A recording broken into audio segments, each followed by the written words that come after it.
Everyone, Hobbyist here. We are back at it again, continuing on with our Talisman tier list. If you haven't checked out the previous part, I covered most of the characters that we can see that we've got listed right up here. I'll try this in a different format so you guys can possibly see it better. This is what our current list looks like. If you want to know how I came to that conclusion, I'll leave a card up top. But now, let us keep moving forward. When it comes to the Cataclysm characters, let's see how we want to do this. So the Arcane Scion had the ability, for every craft he gained, he also gained a spell. He could use spells for movement, to add or decrease to his die roll.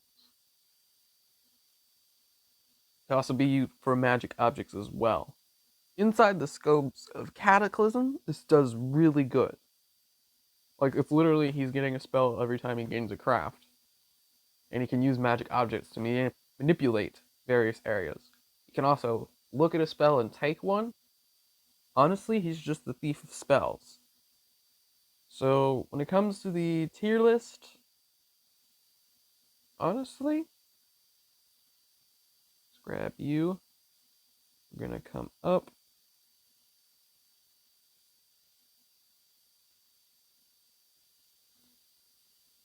I say that the Arcane Scion is a solid B character.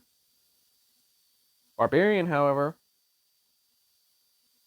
keep coming up and up.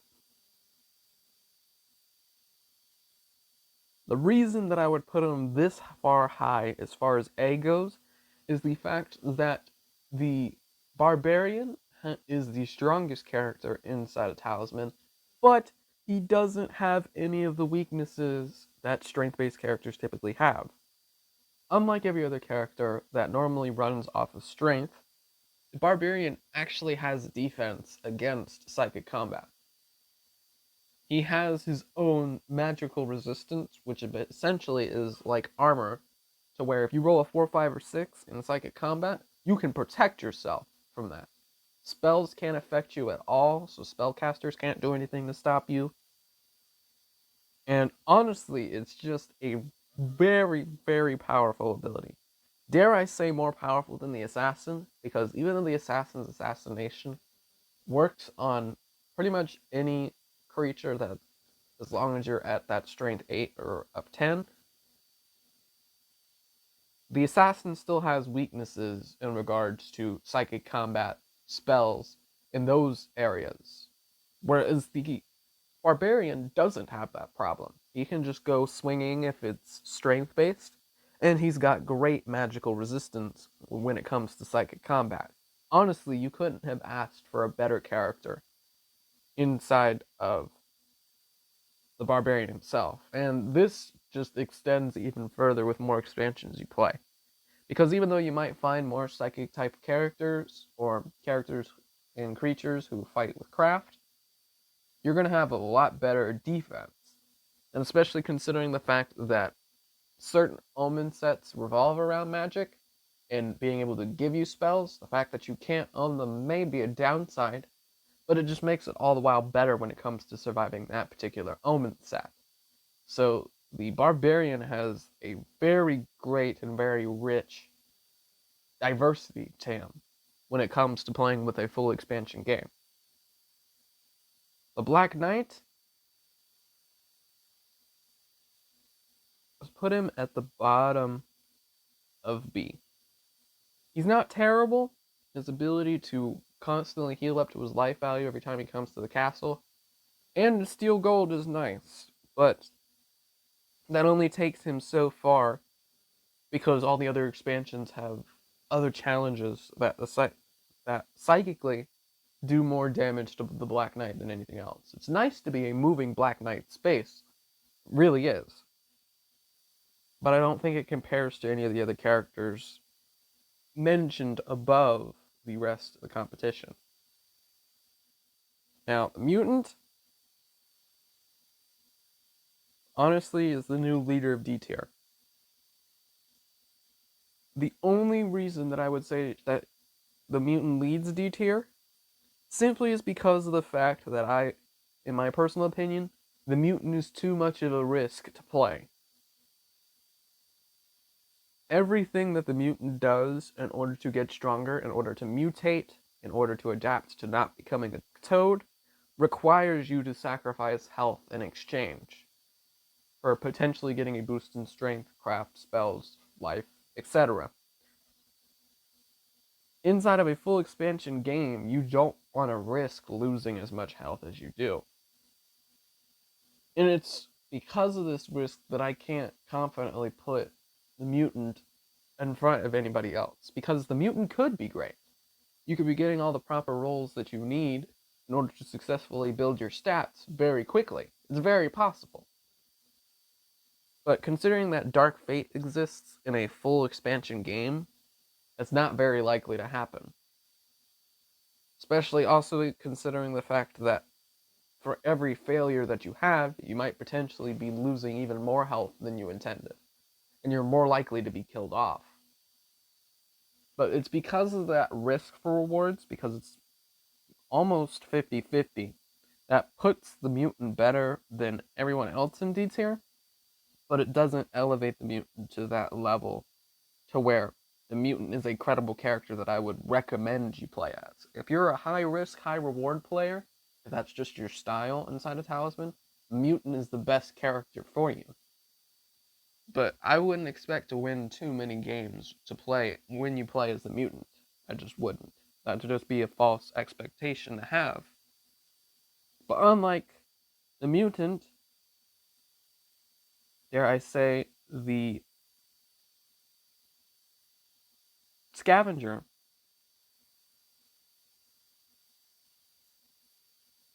is a far more improved version of the tinkerer, because he can constantly carry objects. He doesn't need to convert them into automated followers or anything like that.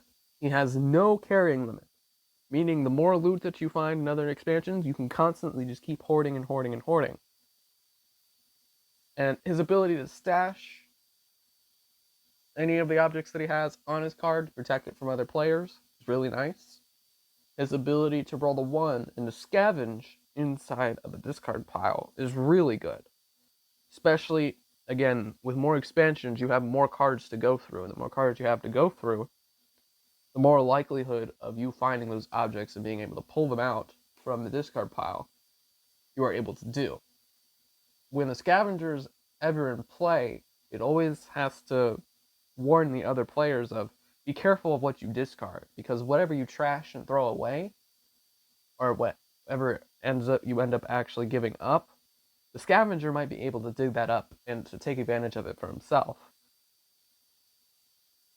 And as far as that aspect goes, probably makes him a pretty good character to adapt to the rest of the challenges inside of Talisman, because those objects could prove beneficial to him.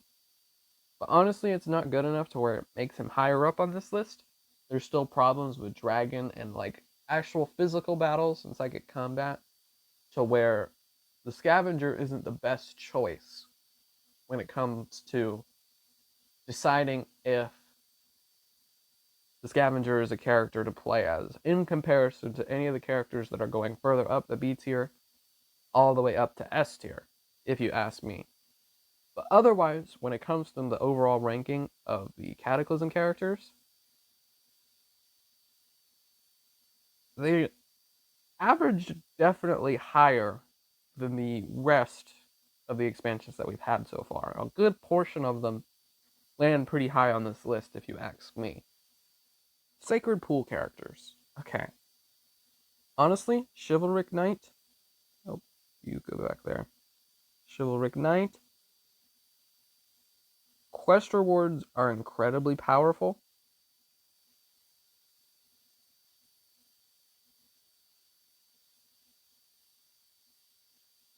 There. Yeah, quest rewards are incredibly powerful for the Chivalric Knight, being able to constantly assist people in battles in order to potentially get quest rewards are really good, because the biggest thing with Sacred Pool is that quest rewards are the biggest game changer inside of Talisman, period. It's not necessarily just the fact that alignments play a role for good, evil, and neutral characters, But it's the quest element that's also just as important inside a Sacred Pool. With a Chivalric Knight, the fact that he starts with a riding horse gives him an immediate movement advantage over everybody else. But if he loses that riding horse, he honestly is pretty crippled. And the only thing that you have to exchange as far as winning and getting your quest rewards is turns, which, if you have Harbinger expansion, makes that a bit more problematic because you have less opportunity to be able to successfully get ahead of the omens, get ahead of the curve, and to make sure that the Harbinger is under control in the best way that you know how. And as far as other expansions go,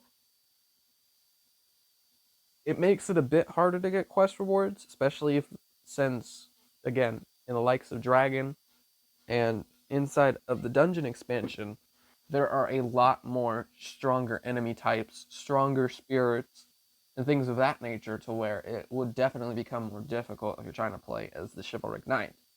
Again, the quest reward benefits that you get from successfully aiding people in battle are really good.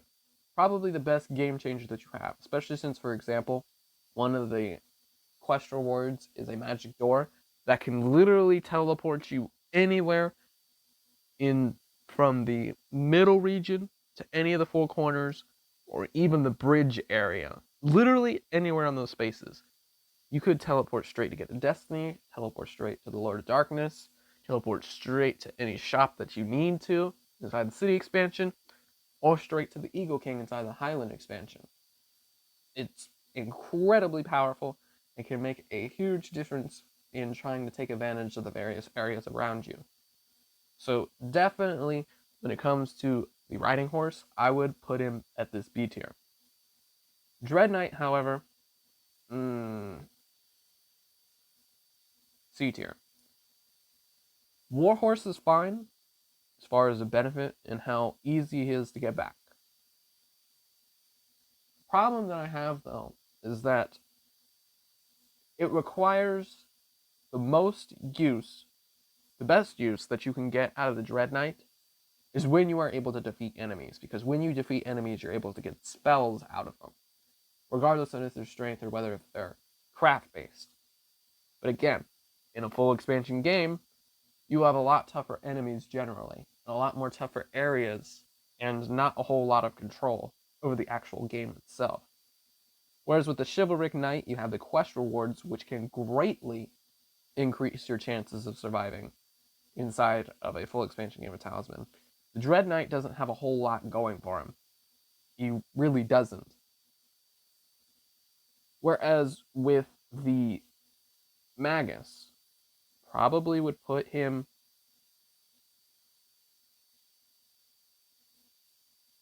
on par with the Gladiator, simply because of the fact that he is the same character type as the Gladiator, but the biggest difference being that he does his for psychic combat, whereas with the Gladiator, he does his for battles. And he's a spell cycler, so the Magus has a lot more ability to grow, and then a lot more ability to become really powerful. Because again, like the Gladiator, his whole goal is that he's trying to get followers, trying to indoctrinate them to make his craft stronger than ever before, and be able to get more and more spells to cycle through them all the time. And it's a broad enough character build to where it can fit in multiple expansions, because pretty much everything has followers. So, yeah, I would put the Magus inside of A tier. And honestly, I wouldn't put the Cleric too far behind. Simply because of the fact that the Cleric has the ability to extinguish any spirits that she comes across.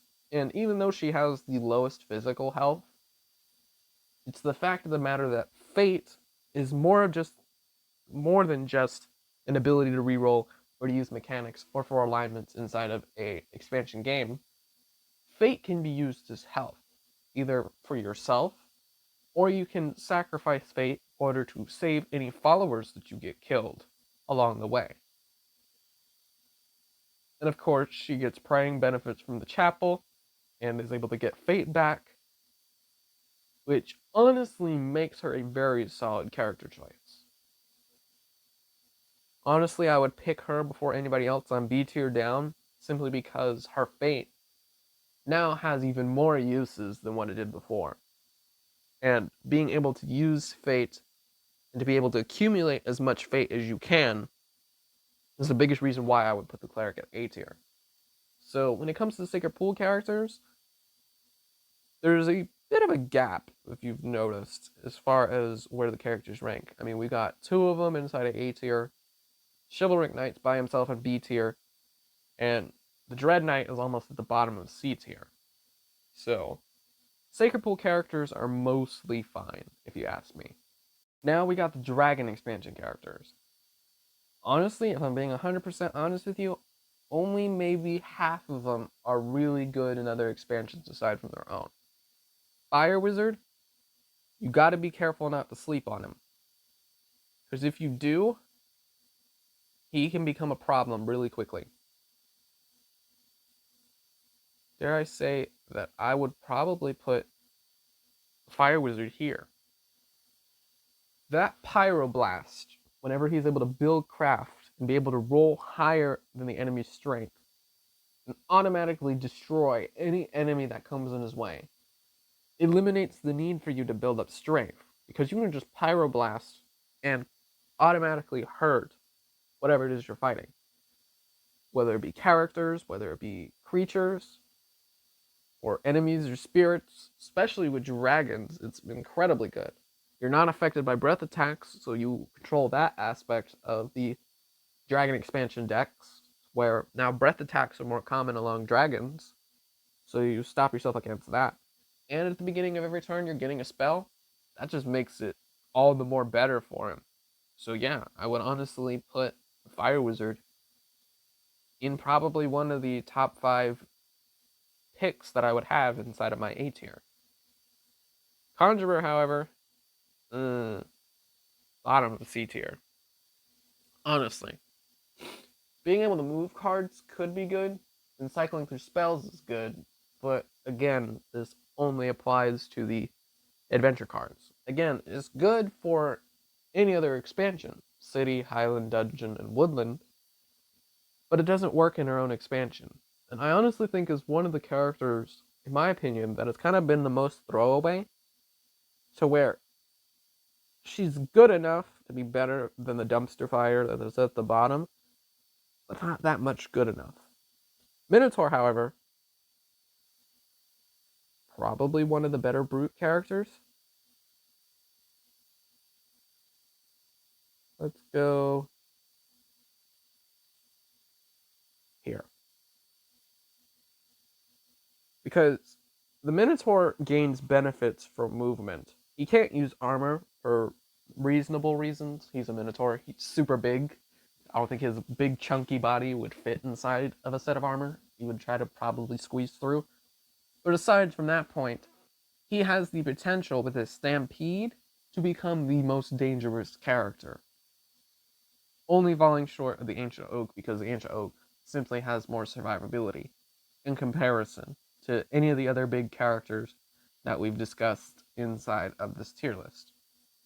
Because, as I mentioned in my Minotaur video, if you're able to get a weapon and a riding horse, you are almost unstoppable. Especially even if you get a flail at the same time, you're really, really, really throwing havoc down. And the only thing that stops this character from going any higher is that his Stampede momentum goes away as soon as he enters the endgame. Because you can only move one space at a time inside of the inner region, regardless on if you're playing with Dragon Realm, Dragon Tower, or if you're just going with a base or Cataclysm based inner region. That's what hinders him, in all honesty. Dragon Priestess, easily, without a doubt in my mind, is S tier. The Dragon Priestess completely and with 100% certainty controls the Dragon expansion. Being able to do that, being able to recruit cultists, and to be able to use those cultists' prayer abilities to take advantage of the temple, the chapel, the graveyard is really, really good. I mean, Chapel, maybe not so much because, well, she's an evil character. But the fact that she controls the entirety of the dragon expansion and can use cultists from various expansions in order to adapt and benefit herself is honestly really, really good. And when it comes to adapting to any of the other expansions, it just makes her chances even better. Because again, she can just recruit cultists and constantly be praying all the time to build up her stats. Any dragons that come out, she can sacrifice objects, spells, any of the cultists in order to pray at the temple and find out what benefits she might be able to gain from there. So honestly, you skip through the constant use of praying, through the constant use of recruiting cultists as followers, through the constant use of being able to evade dragons and to take advantage of everything possible. That's not even mentioning the fact that the Dragon Priestess is completely 100% unaffected by Dragon Rage. Is absolutely phenomenal. It really, really is. I don't think that she should drop down to A tier at all. Maybe it might be subject to change. We'll see. As we still got 3 more expansions left to cover, and that might shake up the list. Dragon Rider? Probably here in A tier. Dragon Rider's ability is her potential is significantly improved if she has a dragon. That's just the way that her kit is. She needs a dragon in order to be successful. But when she does have a dragon, she has more movement than the scout by himself. Easily.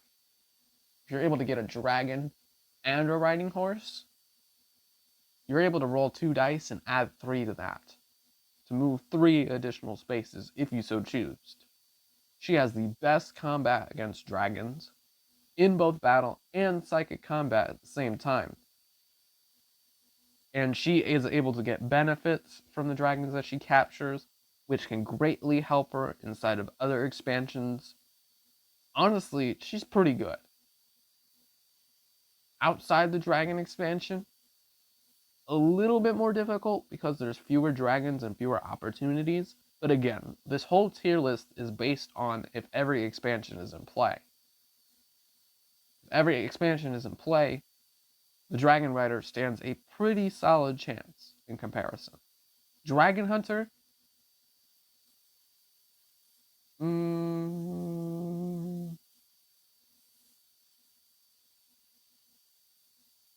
Probably leads C tier.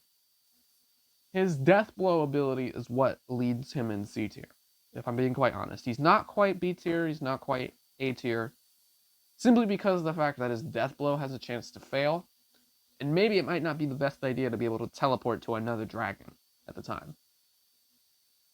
Death Blow works outside of his expansion, which is honestly a plus, but again, his Death Blow has too much of a risk of backfiring pretty hard on him, seeing as how you can't roll doubles in order to use your Death Blow effectively and to be able to successfully execute Death Blow.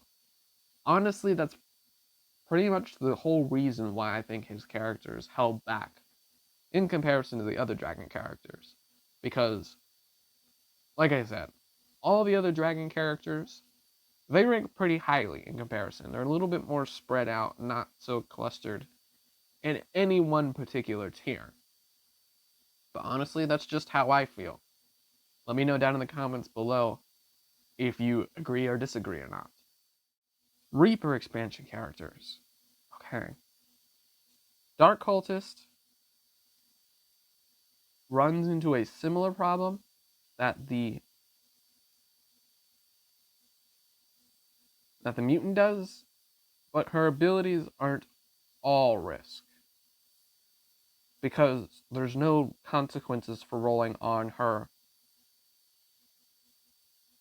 die.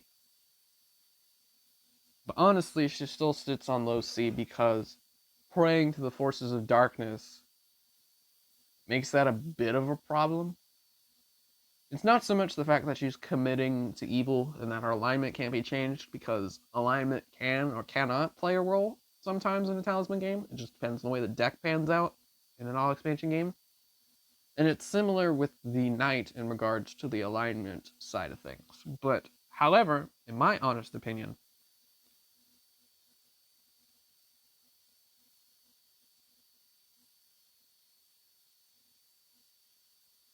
I would put the knight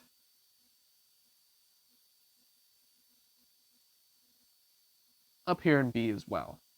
Simply because of the fact that the knight already starts with a sword and armor, making him the most battle effective character from the early get-go. And the fact that his ability to pray and add 2 to the score is very helpful inside of the temple, chapel if you can, or the high temple inside of the city. But honestly, it's his battle ready drive that makes him really good in this area. The only thing that may or may not drop him down, honestly, he might stay in the middle of B tier, is because of the fact that his fate is so low. Both he and the Dark Cultist only have 1 fate.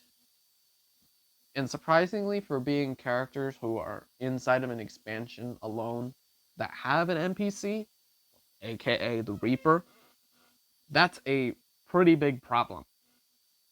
And then when you're extending out into the woodlands, you realize that you can only ever be lightbound or darkbound. There is no unbound to where you may or may not face consequences for whichever fate alignment you choose. So that's kind of the only thing holding him back whenever you're looking at it from that particular angle. But other than that, it's not too big of a deal. Then we get to the Sage. Sage? I'd say he's only 1 less than the Spy. His ability to re-roll without spending fate for his movement is fantastic. His ability to constantly know, depending on the region he's in, what the adventure deck and the spell deck hold, and how he's able to cycle through spells and when to cycle spells, is honestly really, really, really good. Because if you're able to conserve fate from movement in order to play effectively against battling the NPCs, or it affecting your alignment if you ever so choose to go into the Woodland expansion, is really, really nice. It helps you with fighting off the werewolf, it helps you with keeping the omens down inside of the Harbinger expansion. Honestly, the Sage is just a solid character. And the only thing that the Spy has going for the Sage, and what makes him better, is just his wider display of what he is able to do and what kind of information he is able to gather in any particular turn. And then the last character that we have is the Merchant. Merchant's got some good gold. He starts with the same amount as the Alchemist, and he can buy, trade, and sell any objects that he has in order to get gold, or to better objects in general. But without gold, the Merchant is pretty useless. So, honestly, again, put him at low B here, on the lower echelon of B. And this is where I have the Reaper characters. Sage is the only A tier character. Merchant's definitely better. The Knight is better. And then we've got the Dark Cultist towards the bottom. So the Reaper characters inside of a full expansion game of Talisman is not bad, but it's not necessarily great either. Okay, Firelands characters.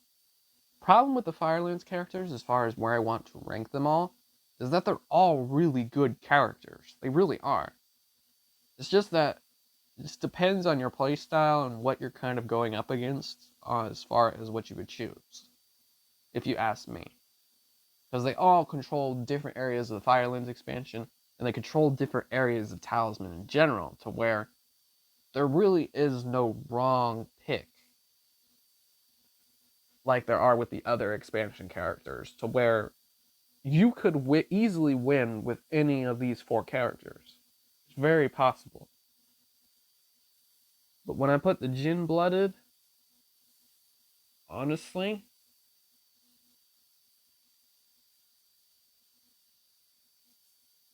let us shift you down.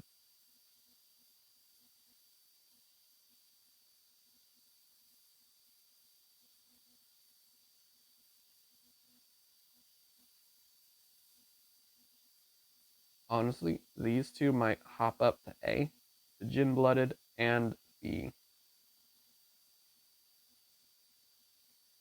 Dervish, simply because of the fact that the Dervish has the best starting location in the middle region, and he's the most prepared because he already starts with a sword and a water bottle. So he's protected from the desert, and he's got good combat.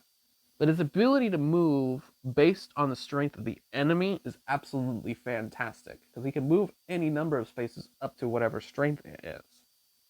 So being able to constantly slay enemies and get all the benefits that you can possibly can with the Jinn Blooded, with the Dervish, excuse me, is really good. In fact, I might even move the Jinn Blooded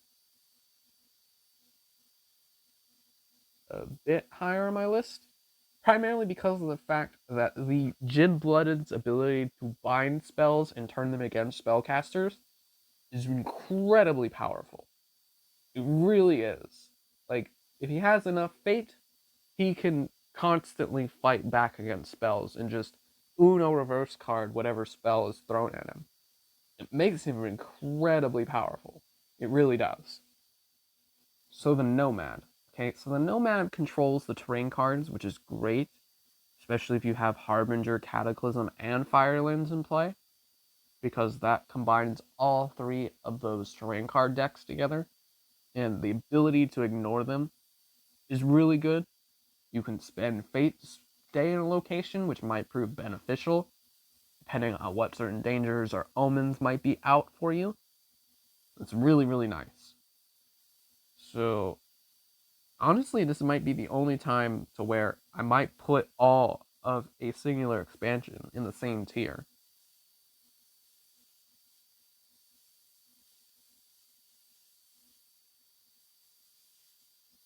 But the only reason that the Warlord is further down the list is because whenever you conscript a follower, you sacrifice any abilities that that follower might have had in exchange for being able to get a strength to add to you during battle.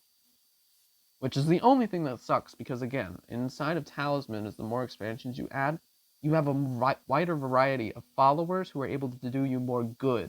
And being able to sacrifice their abilities a lot of times isn't the best solution. It might help you with being able to sacrifice them for Firelands tokens, but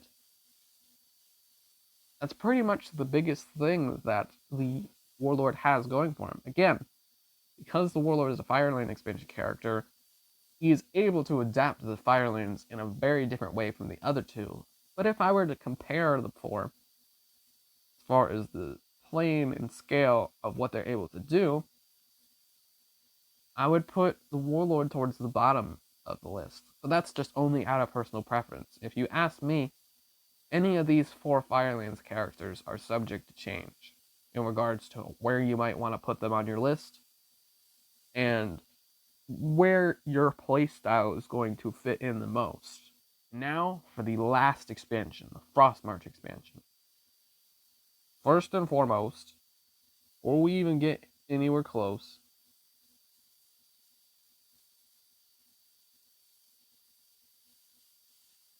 come on, that wasn't even close. Warlock easily S tier.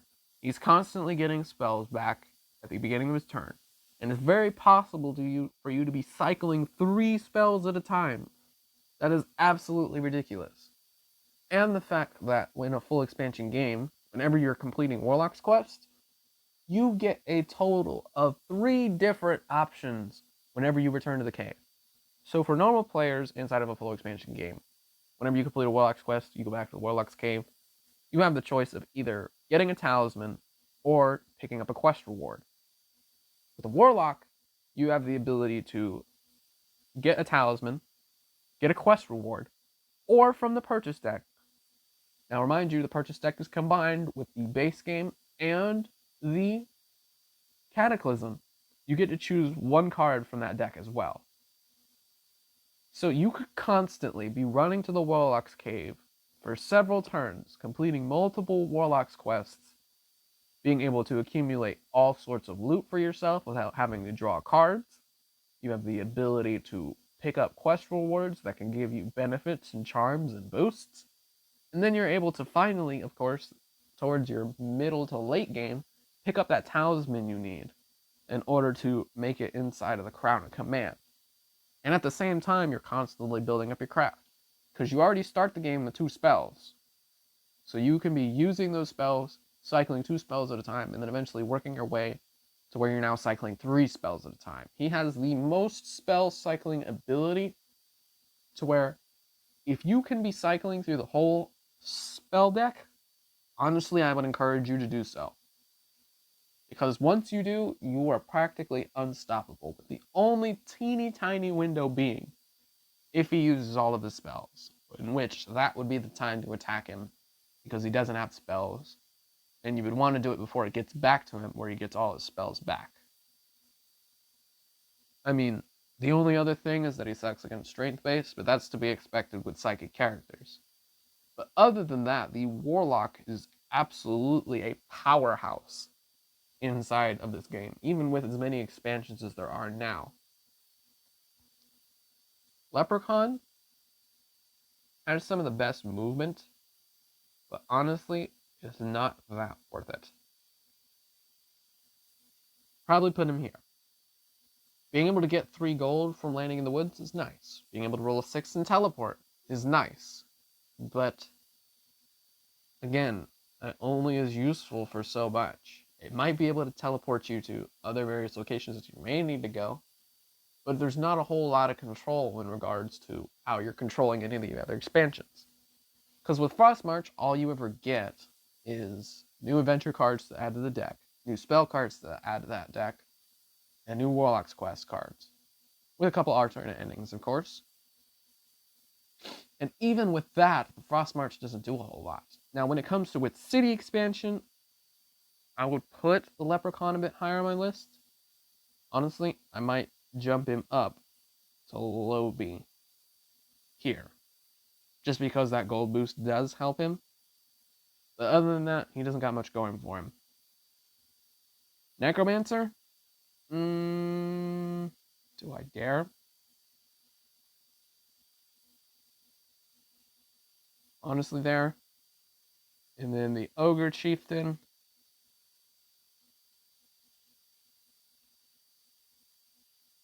There. In all honesty, this is what this looks like. The Necromancer ability to enthrall spirits could be nice, but it's not enough. The Ogre Chieftain's ability to dominate monsters and be a strength-based creature is good, but it's not enough. Not for all the challenges that the expansions have, not for all the new cards that will be able to control the game. Those 2 characters really don't have anything going for them. But honestly, we've finally done it. This is the conclusion of my Talisman tier list. As we can see here, we got ourselves our S and A tier characters. These are the characters that you're gonna want to play as, if you ask me, if you are able to get a hold of these characters. B tier are still good characters, but they're not the best in the world. So, if these characters happen to show up while you are in the midst of the game, or these are characters that you're playing against, these are still some solid picks, but wouldn't be the best of the best that I would recommend. Then we come down here to our C tier. These are characters that just kind of exist. They kind of float around a little bit, if you ask me, and are only just a step above where the trash lie. If you guys have stuck around for this long, if you've made it through this entire video, thank you so much for your support on this character guide series. We have reached its conclusion, and make sure to hit that subscribe button, and make sure to hit those notification bells as well. And to comment down below, do you guys want me to cover the digital edition characters? Do you want me to cover a whole new set of characters? I know that the Talisman subreddit has been talking to me about doing their own fan-made characters and how they rank in comparison to what's already mainstream and what is already canon to the world of Talisman. I would love to do that for you guys, but I would love to see your thoughts down in the comments below. Give me a whole bunch of ideas. What characters have you guys come with? Do they incorporate some of the already existing expansions, or are they completely different? Are they completely fan original? I would love to know your thoughts down below. Otherwise, thank you so much for your support on the guide so far, and I will see you in the next video.